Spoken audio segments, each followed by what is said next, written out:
So this request came to me from Jaden the Critic. Flopped that opening. Jaden the Critic asked me to review Smallfoot. I'm gonna say this right up front. I didn't have any intention of going to see this movie. Otherwise,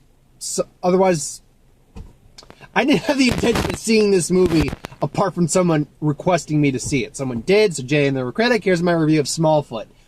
I'll be honest, when I saw the trailer for this, I was getting like a Home vibe. You remember Home with the alien named Boo? No, alien named O, and he was voiced by frickin' Sheldon from the Big Bang Theory. Oh god, that was painful to get through. There was nice aspects to it, but overall it was painful to get through. This was not that. I think I even gave Home like a 4 or something like that. It was nice looking. This wasn't that bad, honestly. There's definitely problems with the movie, and there's things I'm gonna get to. But overall, you know what? There's really no other. Hey, there's no animated films up besides the few screens that have Incredibles 2 still on them.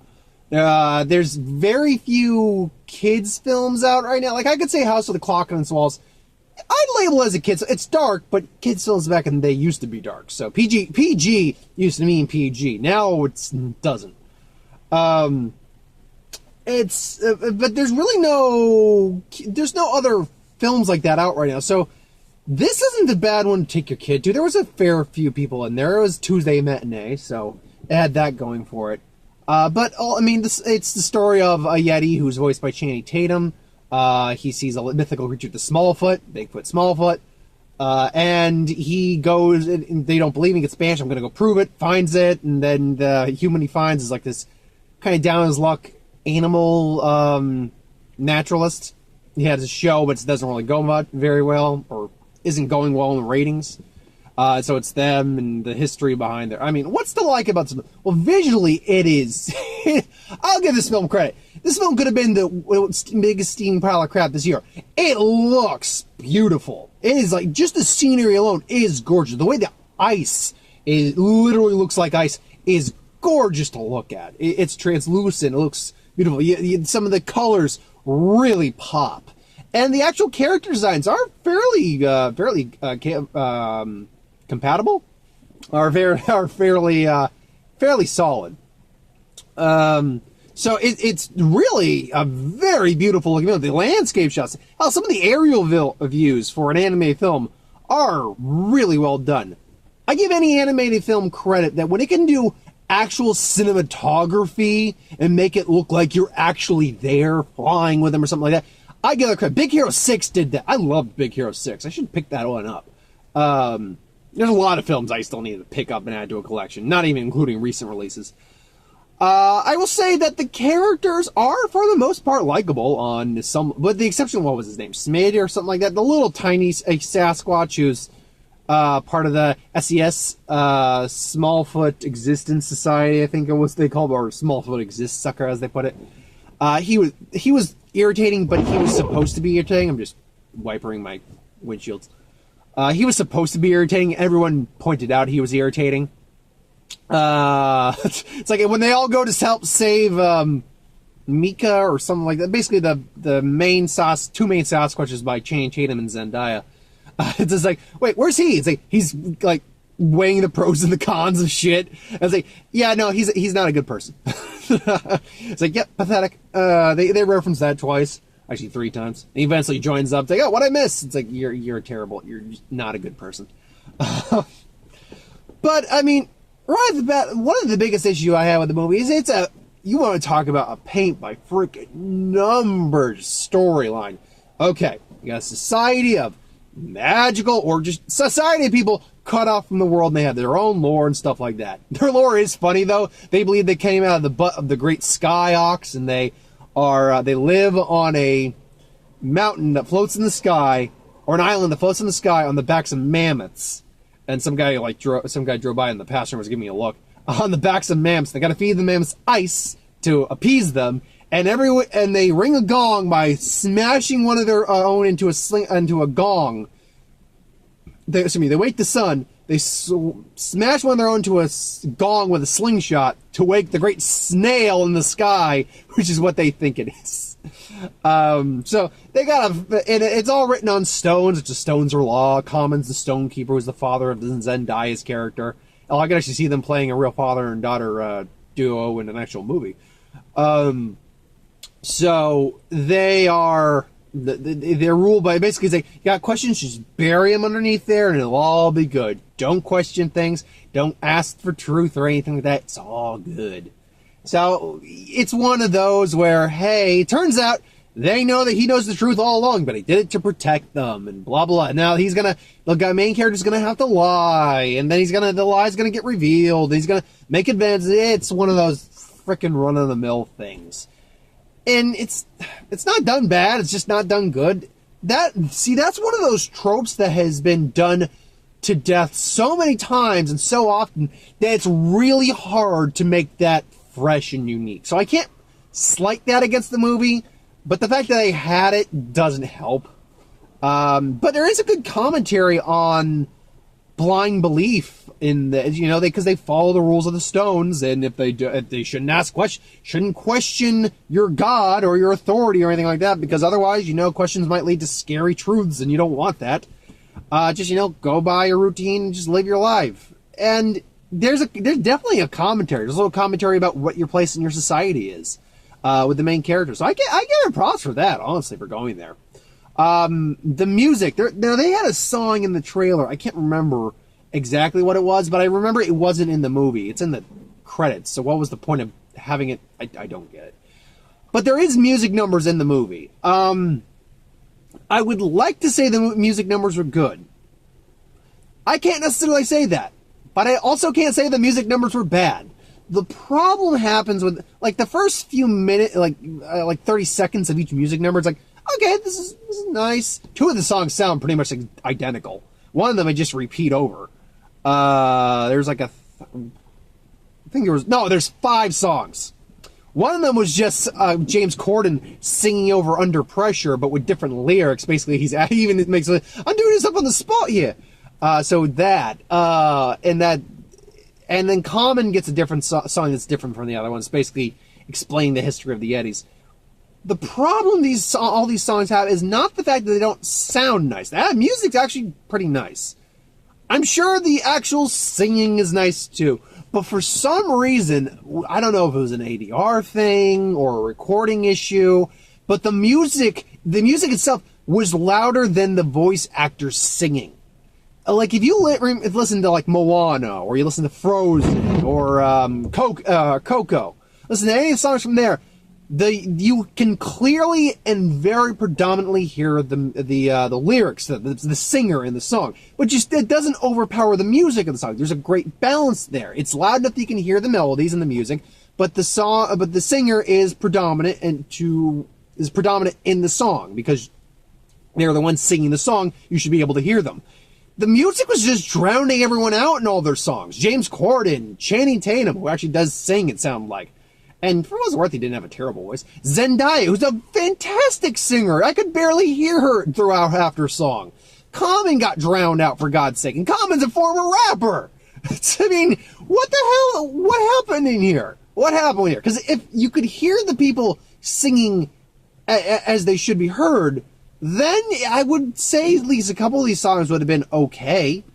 But for what it is, I can't really say they were good. I can't say they were bad, though, because what I could hear wasn't terrible. Particularly the music part of it was pretty sound. I mean, the Under Pressure one was just Under Pressure. Or, Ice Ice Baby. No, it was Under Pressure. Yeah, because I remember that... I remember what actual Ice Ice Baby sounds like.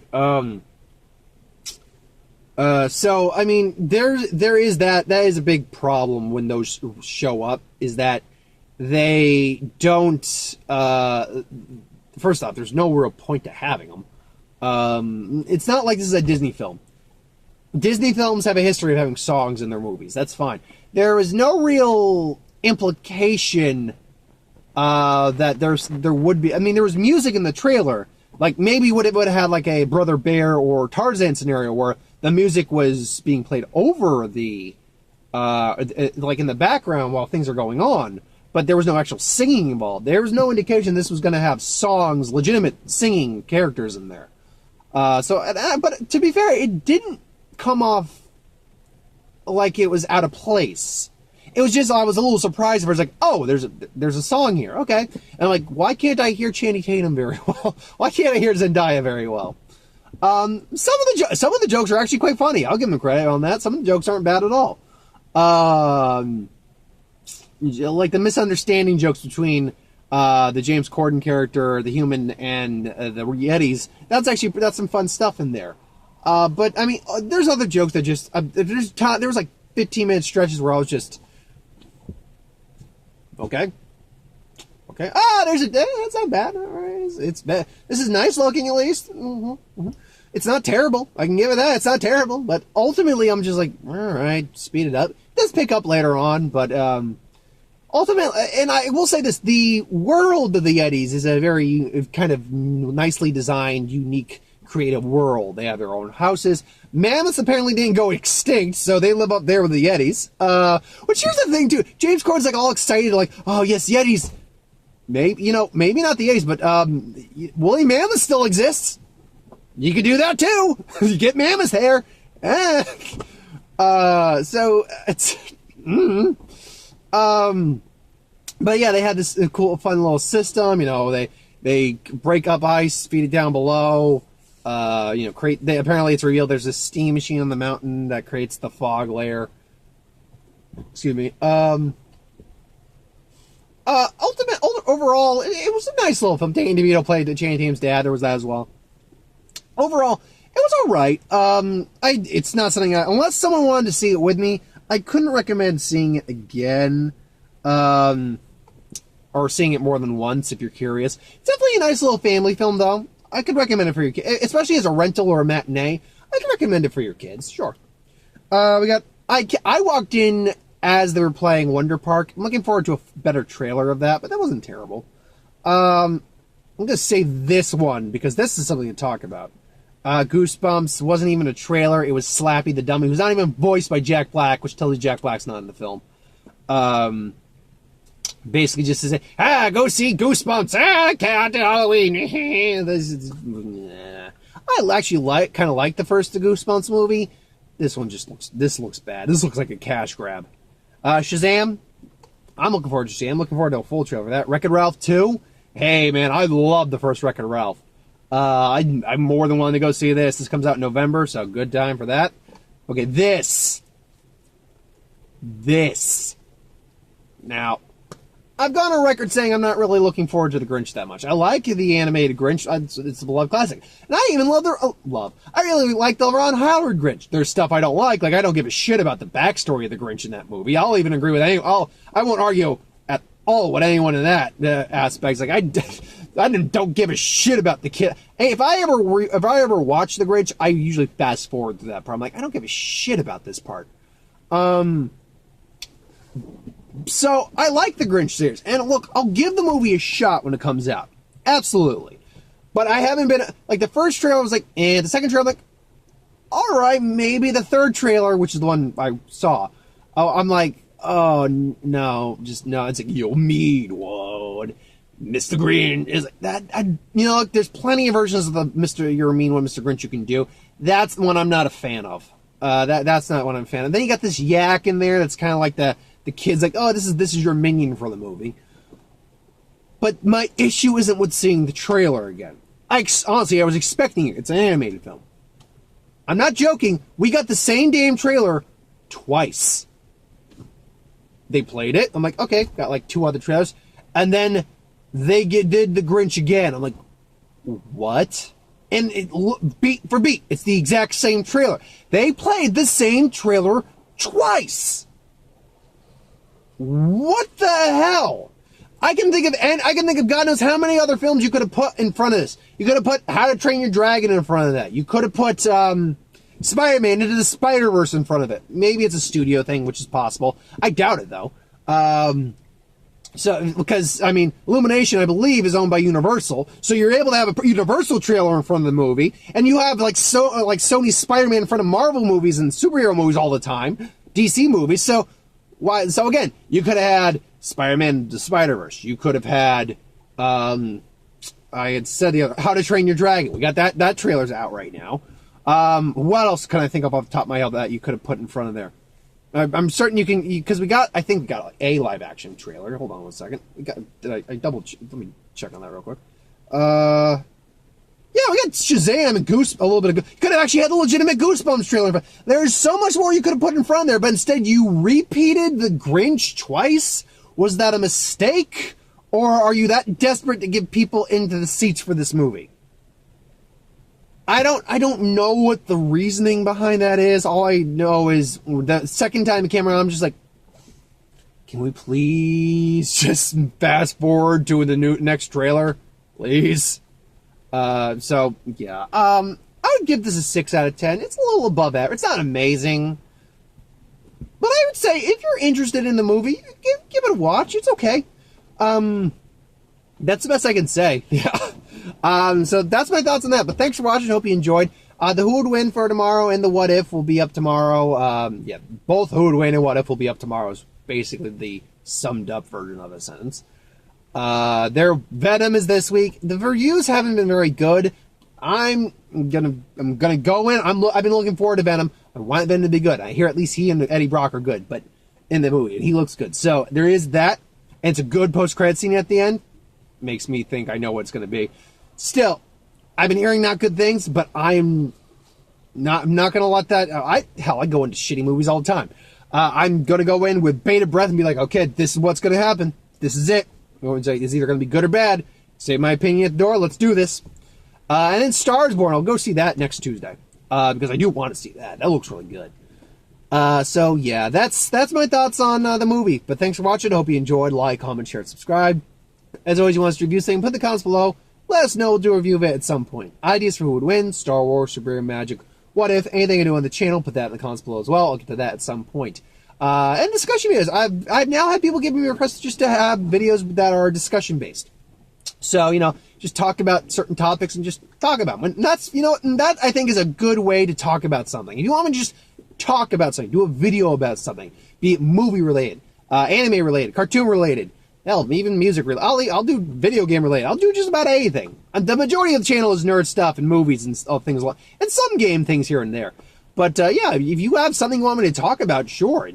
I stopped doing movie news a long time ago just because I couldn't keep up with every single beat, and it's just not my deal. I don't do it for a living, so I have no true incentive to be keeping up with everything. However, that doesn't mean I wouldn't still like to talk about that stuff. It's just not many people are watching it. And while I'll normally do something like the Dragon Ball Super videos or reviews, I kept doing just because I love doing it. But hardly anyone was watching them. Like, maybe, at best, occasionally I would get, like, a couple tens of viewers. I think one did get, like, 400 views, which I appreciate that view, by the way. But ultimately, with the movie news, it just wasn't worth it. So, I don't know. Maybe one day I'll bring it back. But if you want me to discuss something, a topic, that's fine. I'll do that, no problem. I digress, though. So, thanks for watching. I hope you enjoyed. And I will see you folks next time. Have a good one.